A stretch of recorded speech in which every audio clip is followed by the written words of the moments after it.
Care nothing about Phaedra. Right. Yes. Okay. She's not important. Okay. Well, he's a cutie pie. I might put him in Potomac. Okay, yes. Yeah, he can come right on to Potomac.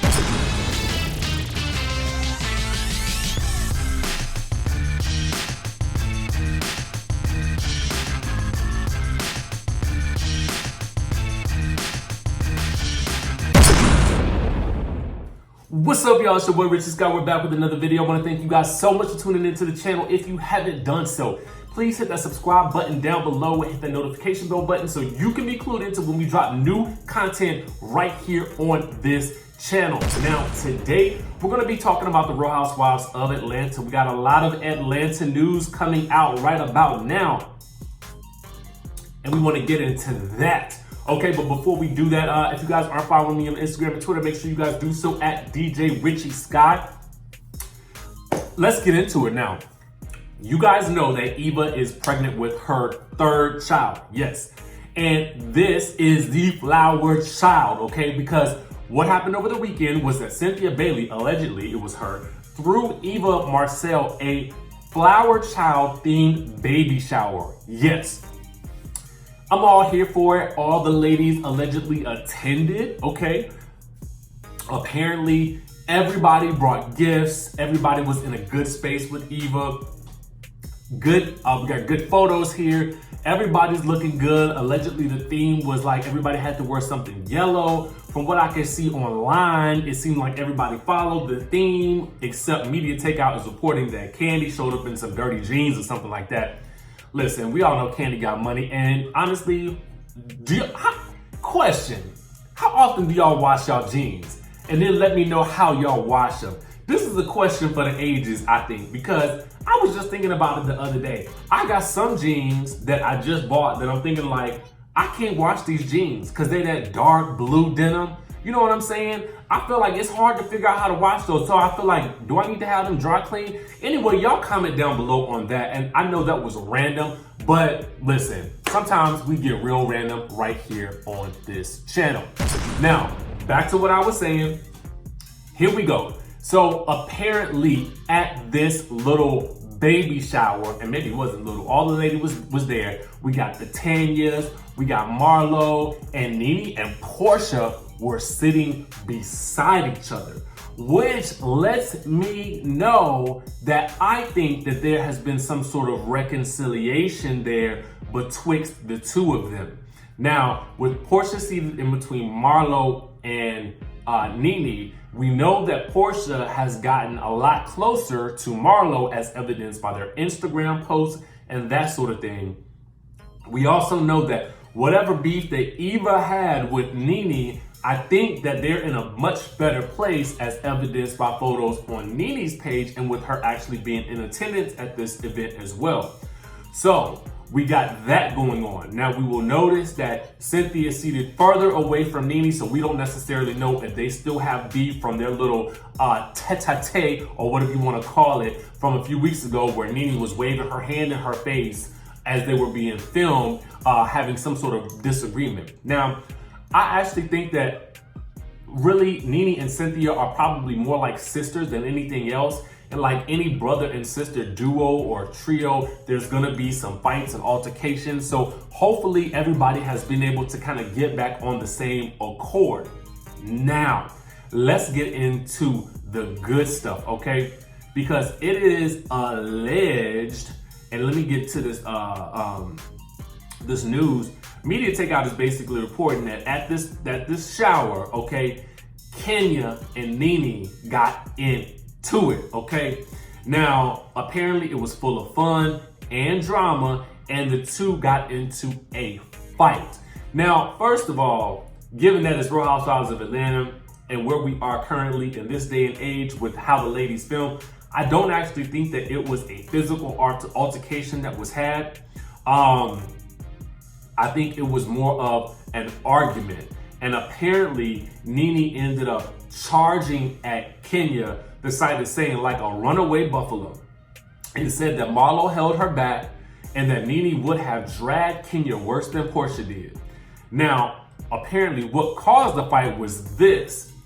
Kenya allegedly made a comment about Greg leaks. Now, you guys will know that Greg is still recovering from colon cancer. He's in remission, all that good stuff. So he is doing well, we hear, very well. And that's absolutely great.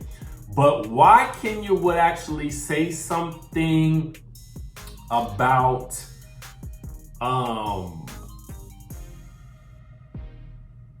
Nene's husband is kind of beyond me. I don't get it. I don't understand why she would say anything negative about him. It doesn't make any sense to me. I am told that their cash trip is coming up very shortly. So we'll have to actually see where they end up going. Now, let's move on to some sort of Real Housewives of Atlanta news, but sort of Real Housewives of Potomac. Now, you guys know that Potomac is in the midst of their reunion. And to be very honest with you guys, I haven't even had a chance to watch it yet. I've just seen the clips and it looks juicy. So I'll probably get a little bit more into that in a separate video.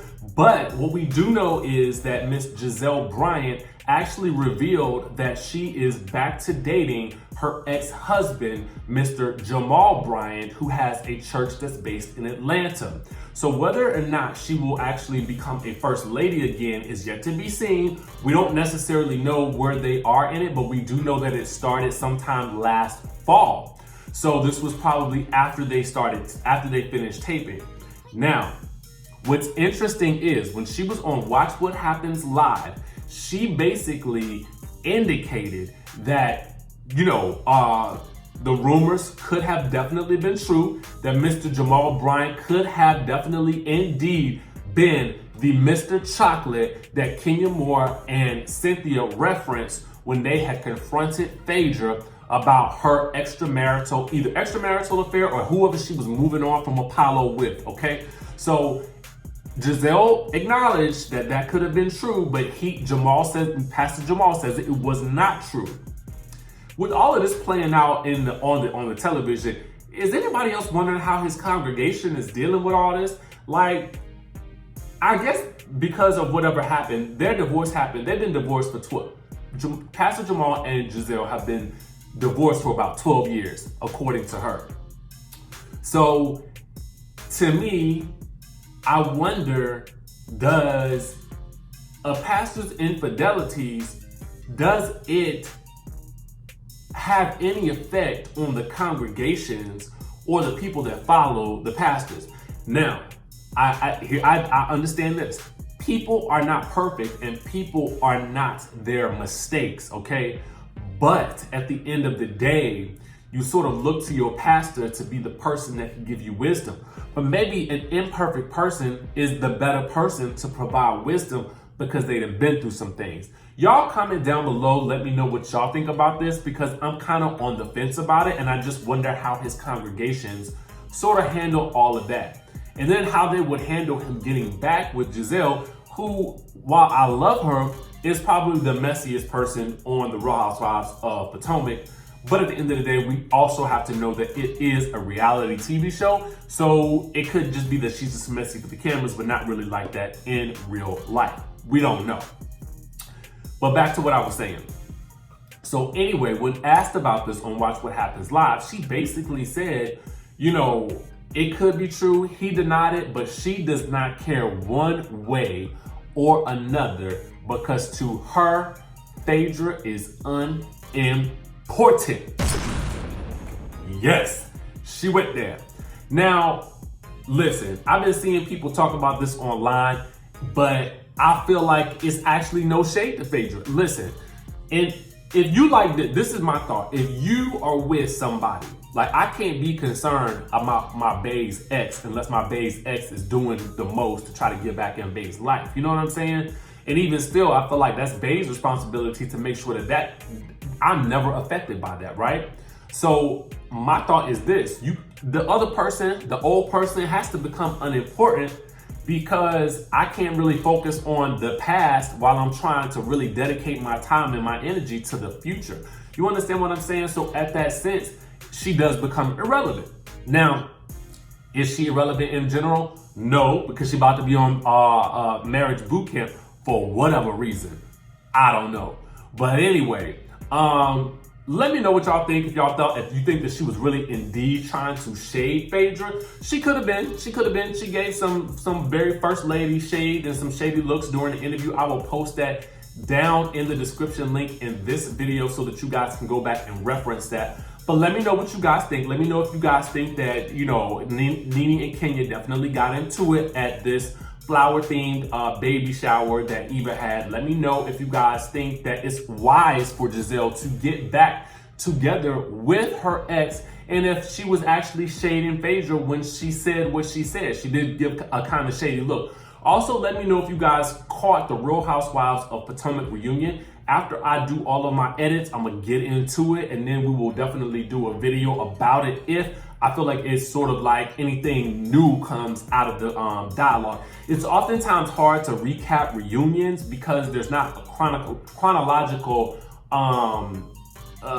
series of events. It's mostly dialogue that goes back and forth. So you guys let me know what you guys thought about it. I'm about to watch it in just about 2.5 seconds. Comment on this. Let me know how y'all wash y'all jeans, because I'm torn between taking these pairs to the dryer. Some I know I can wash easily, but some I feel like I need to take them to the dry cleaners. I know it's a crazy question, and I know that you shouldn't wash jeans all the time, but let me know what y'all think down in the comment section below. I know this is weird and sort of off topic, but I really am like having a struggle moment right now with these new jeans that I just bought. Anyway, subscribe to the channel, hit that notification button down below, and I will see you guys in the next video.